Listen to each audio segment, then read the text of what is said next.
Salut à tous! Salut Crêpe! Cette semaine, on a décidé de vous refaire une vidéo sur 15 informations par rapport au chat, parce qu'il y a 2 mois on l'avait fait et ça avait l'air de vous avoir plu, alors on s'est dit qu'on allait pouvoir trouver au moins 15 nouvelles informations sur les chats. On commence? Première information. Comme vous le savez, les chats avalent parfois leurs poils lorsqu'ils se lèchent, et en fait, cet amas de poils peut former une boule dans l'estomac, et cette boule est un trichobézoar. Le trichobézoar, c'est en fait un bézoar qui se forme à partir de poils ou de cheveux, et donc les bézoars, en fait, ce sont les corps étrangers qui se forment dans l'estomac, et donc par exemple, le bézoar de chèvre est utilisé dans Harry Potter pour créer un antidote au poison courant. De par la position des griffes sur les pattes du chat, il ne peut en fait que grimper aux arbres. Donc pour redescendre, s'il ne veut pas sauter d'un arbre, il va devoir descendre en marche arrière. Et donc il est croyant si agile. Durant l'Inquisition espagnole, le pape Innocent VIII avait déclaré que les chats étaient maléfiques. Suite à cette déclaration, il y a eu un massacre dans la population des chats, ce qui, retour de karma, a entraîné une augmentation de la population de rats, et donc une épidémie de peste.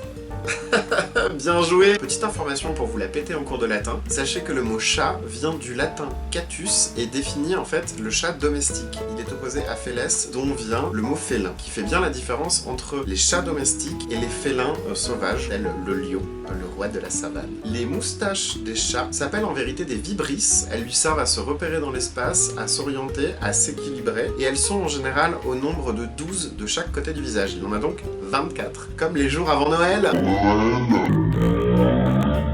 Au XIVe siècle, un zoologiste égyptien du nom de Al-Damiri a émis la théorie selon laquelle le chat serait né sur l'arche de Noé. Noé aurait demandé à Dieu un moyen de conserver sa nourriture face aux rats et aux souris, et ce dernier aurait fait éternuer un lion, et de cet éternuement serait né le chat. Je trouve l'histoire plutôt mignonne. Les chats, lorsqu'ils décident d'aller vite, peuvent courir jusqu'à 50 km/h. C'est la vitesse en ville. Génétiquement, tous les chats d'une même portée peuvent avoir un père différent, suivant le nombre de rapports qu'a eu la mère pendant la période avant la gestation. Contrairement aux chiens ou à l'humain, le chat ne peut pas faire de mouvement de côté avec sa mâchoire. Il ne peut que la bouger de haut en bas et peut donc ainsi très peu mâcher les aliments. Il ne peut que couper la viande par exemple, et les croquettes il a tendance à les gober.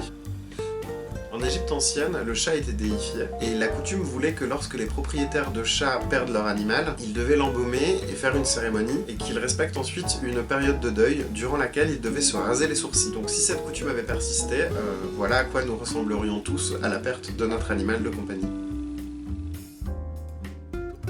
Dans la culture populaire chez nous, le chat noir est synonyme de malheur, mais dans certains pays c'est l'inverse. Par exemple en Australie, le chat noir porte chance. Pour les chats domestiques, la race la plus populaire au monde est la race des Persans. La deuxième race est la race des Maine Coon, et la troisième celle des Siamois. Et donc Crêpe est un parfait mélange, puisque sa mère était persane et son père Maine Coon. T'es à la mode! En 2004, une femme qui venait de perdre son chat, un Maine Coon nommé Nicky, a décidé de dépenser 50 000 $ pour le faire cloner. Elle a donc appelé le clone Little Nicky, et apparemment ce chat est toujours en bonne santé et vit depuis maintenant 12 ans. Par contre, la société qui l'a cloné a fermé ses portes en 2006. La plus petite race de chat existante au monde est celle des chats à pieds noirs. Ils pèsent en moyenne 1 kg et font de la tête à la queue 50 cm, ce qui n'est effectivement pas très grand. Je peux t'aider? C'est ce qu'il fait avec les plantes, attendez voir ce qu'il fera avec le sapin. L'un des cafés les plus rares du monde, le kopi luwak, est un café que l'on récupère dans les excréments d'une race de chat en Indonésie. Le luwak est un petit animal qui aime se nourrir des graines de café, et comme il a une digestion très rapide en fait, il digère la pulpe autour du noyau et rejette le noyau. Et ça fait l'un des cafés les plus rares du monde. J'ai découvert lors de mes recherches que le kopi luwak était aujourd'hui produit beaucoup plus en masse puisqu'on ne va plus dans la nature chercher les excréments. Beaucoup de gens ont mis en place des fermes où ils enferment les luwaks et où ils les forcent à manger du café régulièrement dans de très mauvaises conditions sanitaires. Donc si vous êtes amateur de café, je vous en prie, ne prenez pas celui-ci. Alors dites non au kopi luwak. Voilà, j'espère que vous avez appris quelque chose et que vous pourrez vous la péter en cours de latin, dans une conversation solennelle. Et puis n'hésitez pas à liker cette vidéo, à la partager, ou à vous abonner si vous voulez voir plus du contenu de la chaîne de Crêpe. Abonnez-vous. On va bientôt préparer Noël. Pour les chats qui sont vraiment récalcitrants, il vous faut un chat, une surface plane, une serviette. Vous placez le chat le plus tranquillement possible sur la serviette, donc tout doucement vous essayez